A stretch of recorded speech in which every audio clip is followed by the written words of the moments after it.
The Monster of Canterlot, Chapter 18. You can stop laughing any time, Twilight. It wasn't that funny. Twilight had been guffawing ever since the incident at the picnic.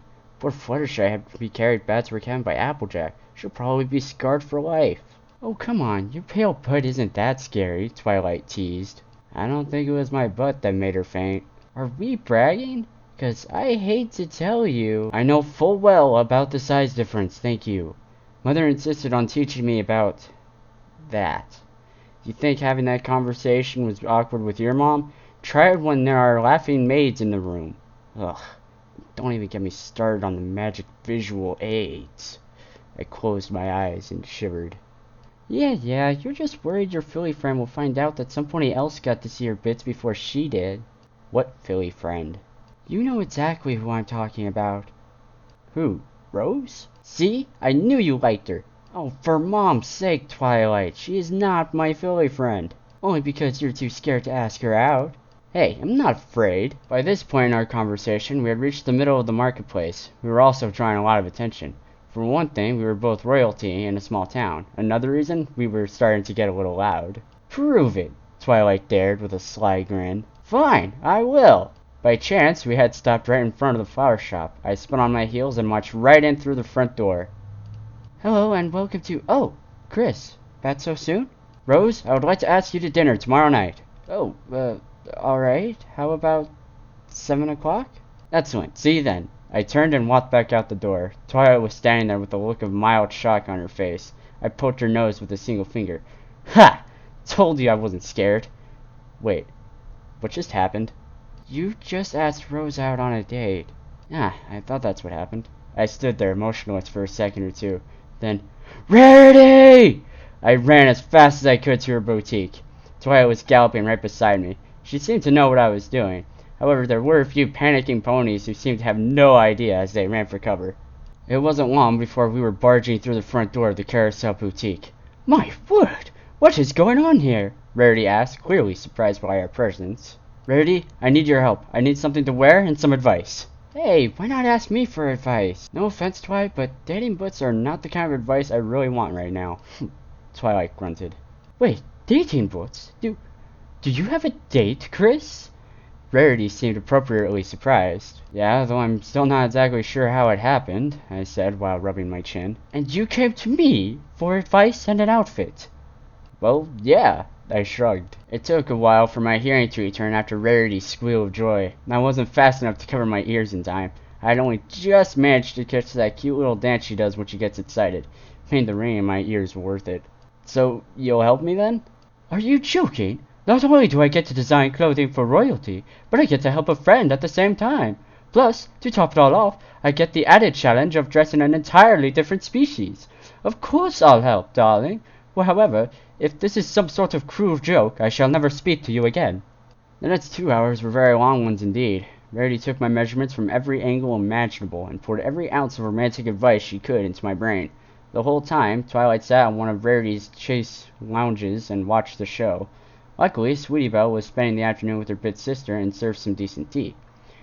Rarity had given her many lessons on cooking since Sweetie's last attempt at cooking breakfast, and those lessons had begun to pay off. Hopefully, this would all be worth it. I trust your taste in fashion. I just want to be sure you don't go overboard is all. I know I'm royal and all, but I started life as common as could be. It never really grew out of me. I understand, dear. You have nothing to worry about. After all, I made Applejack look fabulous, didn't I? I didn't really get a good look from my hiding place during the gala last year, but it seems so. Alright, I'll place my trust in you. I mean, Twilight trusts you, and I've always trusted her judgment. High praise indeed. Twilight blushed a little at the compliment. You shall not be disappointed. You may come by tomorrow afternoon to pick up your new outfit. Excellent. How much will it cost? Oh, I will not hear of it. You are a friend and you are in need. All I ask is that you tell every pony who asks where you got your beautiful new attire. I think I can swing that. Thank you so very much, Rarity, and take care of that cute little sister of yours. Oh, she's a hoofful, that one, but I shall do my best. Ta-ta! Together, Twilight and I headed out of the boutique to begin our trip back to the library. She was still trying to give me advice for tomorrow, whether I wanted it or not. At least I got some ideas on where to go. Too bad we were so engrossed in our conversation that we missed the incoming mint green missile. A unicorn mare slammed into my chest and knocked me to the ground. After I stopped sliding, I realized she was sitting on my stomach, making it tricky to get a full breath. Luckily, Mouse Salvation wasn't far behind. Twilight and an Earth Pony mare with pink and purple curls came galloping up next to us. The Earth mare looked quite irked, and Twilight looked none too happy either. "Look, Bon, I told you he was real! It's the Monster of Canterlot right here, in the flesh!" She was jabbing at my chest and looking back and forth from me to her friend. I could feel her body shaking with excitement. Every pony within 50 yards was lurking at him so fast. I managed to put Twilight's chin up just in time for a magic blast to miss its intended target. On the bright side, I learned something new. So did Lightning Strike, I found out later. Clouds can, in fact, explode. Lightning Strike was sitting on the cloud at the moment of detonation. "Whoa, easy, Twilight. I don't think she meant any harm." Twilight didn't answer. She was still seething too much to say anything. Bon was carefully pulling her stunned friend off my stomach. "I'm so very sorry, Your Majesties. Lyra just gets excited sometimes. Please forgive us." By this point, Bon was forcing Lyra to match her bow by pushing her head into the dirt while I propped myself up on my elbows. "That's quite alright, Miss Bon, was it?" Bon, Your Majesty. As in the proprietor of Bon's Bonbons? "Yes, sir." "I hear good things about that shop. I'll have to stop in sometime." I got a very winning smile in return. Anyway, as I was saying, no harm was done, so don't worry about it. I just don't understand why she was so excited about seeing me. "Are you kidding?" Bon waved a dismissive hoof. "Ever since she saw that article in the paper years ago, she's been obsessed." "Hey, I am not obsessed!" Lyra tried desperately to defend herself. "Uh-huh, and you also don't have a scrapbook filled with—" Bon was cut off by a minty hoof being shoved in her mouth. "Okay, I'll admit to being interested, but nothing more. I mean, come on! A completely new creature, never before seen in Equestria, is stalking the rooftops of Canterlot. Then, we find out that he's none other than Princess Celestia's son? Who wouldn't be interested?" Twilight had finally calmed down enough to breathe normally and see colors other than red. "Fine," she growled. "Just don't ever call him a monster or creature again." Twilight pointed at an accusing hoof at them. "Got it?" Yes, Princess, we understand. Please forgive us." Both mares jumped to their hooves and bolted out of sight. "Twilight," I grumbled as I got back to my feet. "Was that really necessary?" "Of course it was. You were attacked and they called you a monster." "No.